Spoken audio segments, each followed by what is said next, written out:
Non mais c'est pas possible. Déjà une mauvaise nouvelle pour Endrick, son prêt commence très mal. Comment vous voulez que le Real Madrid l'avance quand on voit que même quand Mbappé il est pas là, ça veut mettre encore en valeur Mbappé. Le Real Madrid a refusé de recruter un joueur du Barça parce qu'il n'avait pas le niveau selon le Real Madrid et maintenant, eh bien, il regrette. Les Madridistas, pour tous ceux qui se demandent toujours pourquoi Xabi Alonso insiste avec certains joueurs titulaires, ou par exemple des Kylian Mbappé qui joue 90 minutes ou qui joue tous les matchs, ou un Jude Bellingham qui est tout de suite mis dans le 11 de départ juste après son opération à l'épaule, Ronaldo R9 a la réponse pour vous. Je ne sais pas à qui il a donné l'interview, mais on va essayer de lire ça ensemble. Alors il dit, Luxembourgo était un très bon entraîneur, excellent même, intelligent, avec un staff brillant, le meilleur.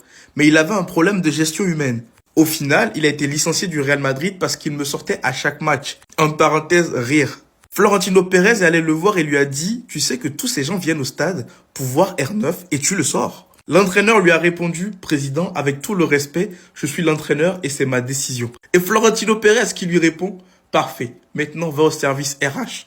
Rire. Je ne sais pas si vous avez compris le message. Dès que Pérez y ramène un joueur médiatiquement puissant, et on sait qu'aujourd'hui c'est le cas de Kylian Mbappé, l'autain alias Mobutu, tu ne peux pas te permettre de le mettre sur le banc, même si tu en as envie. Loin de moi l'idée de comparer R9 et Mbappé à rien à voir. Mais c'est juste pour vous montrer à tous ceux qui sont ignorants que au Real Madrid, un entraîneur ne peut pas décider qui joue, qui ne joue pas. Le seul qui a osé le faire et qui a tenu tête à Florentino Pérez, c'est José Mourinho. Mais les deux hommes ne s'entendent même plus trop aujourd'hui. Donc si vous comptez sur Xabi Alonso pour foutre Kylian Mbappé sur le banc, Kylian Mbappé c'est aujourd'hui celui qui vend le plus de maillots. C'est celui qui peut-être fait qu'il y a beaucoup de monde dans le stade, j'en sais rien. Je n'ai pas les chiffres, mais médiatiquement, c'est celui qui pèse le plus aujourd'hui. Info de dernière minute, l'agent de Mohamed Salah a proposé le joueur au Real Madrid. Le club envisage désormais de le recruter malgré son salaire très élevé. Un prêt de janvier à juin coûterait 12 millions d'euros au Real Madrid. L'information est-elle vérifiée ou pas, je ne saurais le dire. Mais une chose est sûre, Mohamed Salah a des conflits actuellement avec Liverpool. Mais est-ce une raison pour que le Real Madrid puisse tenter le coup avec le joueur? Je ne sais pas. Et d'ailleurs, est-ce que ce serait une bonne affaire pour le Real Madrid de ramener Mohamed Salah? Dites-le moi dans les commentaires d'ailleurs, j'aimerais connaître votre avis. Est-ce que comme ce mec dans les commentaires, vous vendrez votre testicule gauche pour que ce déplacement soit possible? Deuxième actu croustillante, le Real Madrid veut tenter de signer Rodri. Le club veut profiter de sa situation car son contrat à Man City se termine en 2027. Cette histoire de recruter Rodri au Real Madrid, ce n'est pas la première fois qu'on l'entend. L'info était sortie vite fait l'été dernier, mais le problème c'est qu'une bonne partie des fans du Real Madrid ne veulent pas voir ce joueur-là au club. Surtout après l'histoire du Ballon d'Or. Et même au-delà de ça, j'ai l'impression que c'est un joueur qui est fatigué. Du côté de City, il ressort d'une grosse blessure, donc en quoi ça nous arrange de le ramener aujourd'hui? Sachant qu'à côté, tu peux investir sur un milieu plus jeune. Là aussi, dites-moi dans les commentaires, est-ce que vous ramenez Rodri au Real Madrid ou pas? Troisième info croustillante et qui m'a bien fait rire. Le Real Madrid a sérieusement envisagé de faire revenir Nico Paz l'été dernier, mais le club a finalement estimé qu'il était préférable de le laisser une saison supplémentaire à Côme afin qu'il poursuive sa progression. Jusque-là, on est d'accord, c'est bien. Ensuite, aujourd'hui, les dirigeants se félicitent de ce choix, Nico Paz étant devenu une véritable star de Serie A. En fait, on a commencé à comprendre. Tout ce qui les intéresse, c'est que le joueur soit devenu une véritable star. Je le répète encore, star, entre griffes. Donc pour les dirigeants, l'apport qu'il pourrait avoir tactiquement dans le football de Xabi Alonso, son talent, tout ça, ils s'en foutent. Il est devenu une star en Serie A, c'est ce qui les intéresse. Bref, quatrième et dernière information croustillante, Franco Mastantuono aura désormais un rôle très important dans l'attaque du Real Madrid. Il suivra un plan spécifiquement conçu pour lui. Il a eu une réunion privée avec Xabi Alonso pour discuter de la meilleure façon de le faire revenir au top. En soi, c'est bien. Moi, Mastantuono, j'aimerais bien le revoir. Mais ça ne sert à rien de promettre au joueur qu'il va retrouver son top niveau. Déjà, faut qu'il ait du temps de jeu. Là, avec Rodrigo qui retrouve son niveau. Vinicius qui a un statut. Bon, allez, Mbappé, il est blessé 3 semaines, d'accord. Bon, ça peut être une occasion pour lui de jouer. Mais Mastantuono, ce n'est pas un 9. Ce n'est pas un 9. Donc forcément, tu mets Gonzalo, donc Rodrigo reste à droite. À moins que tu foutes Rodrigo en 9. Et là, Mastantuono joue à droite. En plus de ça, tu es en train de prolonger Brahim Diaz en lui promettant qu'il va être l'un des joueurs clés de l'équipe, de l'effectif. On va aller où avec ça? Bref, dites-moi ce que vous en pensez dans les commentaires. Et surtout pour ne rien louper, vous savez ce qu'il vous reste à faire. Abonnez-vous. On vient d'apprendre que pour la Super Coupe d'Espagne, Kylian Mbappé pourra faire le voyage en Arabie Saoudite avec le Real Madrid. En revanche, sa présence sur la pelouse en demi-finale reste très incertain. Et carrément, on nous dit qu'il y a des chances quasi nulles de le voir jouer, donc c'est mort. Et bah voilà, fallait penser à tout ça avant de penser au record. Et en ce qui concerne Trent Alexander-Arnold, les amis, il est de retour à l'entraînement avec le ballon. Et selon le communiqué médical du Real Madrid, il souffrait d'une lésion au niveau du muscle droit antérieur du croix.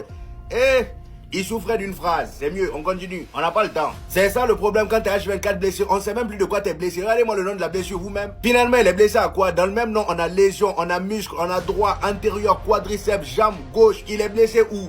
Bref, on termine avec Endrick les amis, pour qui ça sent pas très bon. Ton entraîneur Paulo Fonseca était en conférence de presse ce matin et il a sorti des trucs pas très rassurants. Il a tout simplement déclaré, Endrick est bien physiquement mais il n'est pas prêt pour faire 90 minutes.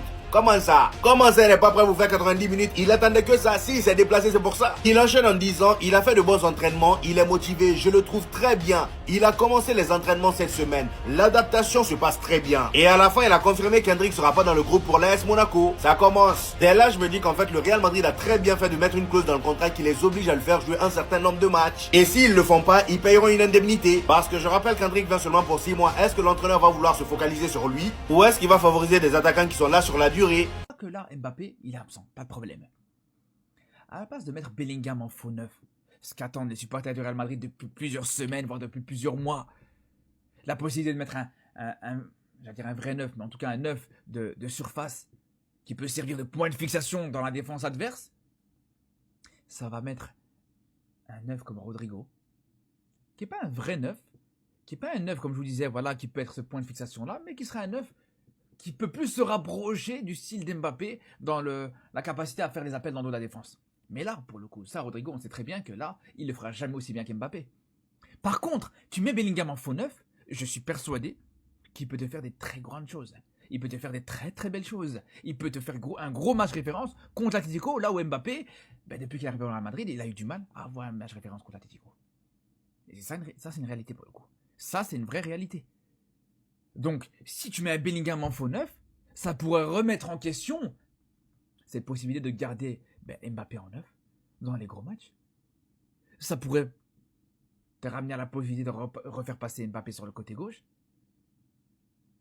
Et ça, on sait très bien que ça va pas du tout plaire à Mbappé. Et si ça plaît pas à Mbappé, ça plaira pas à Florentino Pérez. Il n'a jamais changé. Il a toujours été comme ça, Florentino Pérez. Moi, ça pensait que Xabi Alonso, il est vraiment là juste pour le rôle d'entraîneur. Ce jour-là, quand il sort Vinicius, en fait, il prend un risque de fou. Parce qu'en vrai, ça pouvait le virer. Et ça m'étonne même pas qu'il n'ose pas toucher à Mbappé. Qu'avec Pérez comme président, les stars, elles sont intouchables. Une anecdote qui est sortie, Pérez a toujours été comme ça avec ses stars. Il les a toujours chouchoutés. C'est un témoignage fait par R9, qui à l'époque avait comme coach Luxembourgo qui a été viré. Et je vais vous expliquer pourquoi il a été viré. R9, il déclare que c'était un bon entraîneur, mais qu'il avait des difficultés dans la gestion. Au final, il a été licencié. Pourquoi? Parce qu'il me sortait à chaque match. C'est là où le grand chef fait son entrée. Pérez, il va voir le coach. Il lui dit, tu sais que les gens ils viennent voir le match pour R9? Coach, désolé. Il lui répond normalement, les gars. Sa réponse, elle est logique. Président, avec tout le respect, je suis l'entraîneur et c'est ma décision. Pérez, il lui dit, parfait. Maintenant, va au service RH. Ah, coach, il a décidé de le sortir. Il sort, c'est le coach qui décide. Il est très violent. Et en fait, je comprends pourquoi des Xabi Alonso, des Kylian Mbappé, même contre des D5, il le met en fait. Xabi Alonso, son poste, il est menacé. Déjà, il est menacé de base à cause des résultats. Mais maintenant, ton poste, il peut être menacé parce que tu veux faire des choix. Même s'il voudra prendre une grosse décision, par exemple sortir un Kylian Mbappé ou même le mettre sur un banc dans un match, il ne pourra pas. Ses choix, ils ne sont même pas libres en fait. C'est pas lui qui décide réellement. Moi, ce que vous en pensez dans les commentaires, n'hésitez pas à vous abonner et n'oubliez pas. C'est le duo madrilène, on donne la voix, venez suivre.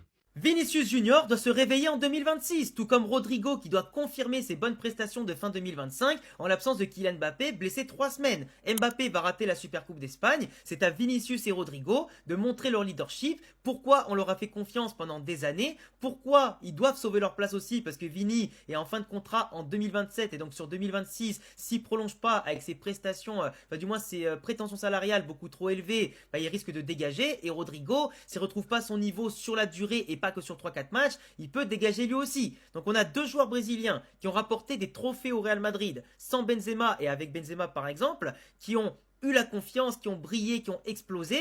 Maintenant, c'est à eux aujourd'hui, en l'absence du meilleur buteur du club et clairement le meilleur joueur, de montrer pourquoi eux ont été là avant, pourquoi eux ont brillé avant et pourquoi eux doivent confirmer l'étiquette de leader et plus de jeunes joueurs en tout cas qu'on attendait d'eux de base. Là maintenant, c'est à eux de prouver, c'est à eux de élever leur niveau, de relever le niveau de l'équipe et du club et de le remettre au niveau qu'on l'attend, c'est-à-dire au niveau des vainqueurs et des gagnants de trophées. Et la Supercoupe d'Espagne, ça va être un test. Tu bats l'Atlético et potentiellement le Barça juste après, t'envoies un signal à la concurrence, à tout le monde, mais surtout tu galvanises tout le monde, tu galvanises le coach, tu ressoudes l'équipe qui va retrouver en plus ses blessés petit à petit et vraiment tu peux peut-être rêver à une année 2026 bien meilleure que la famélique et chaotique 2025.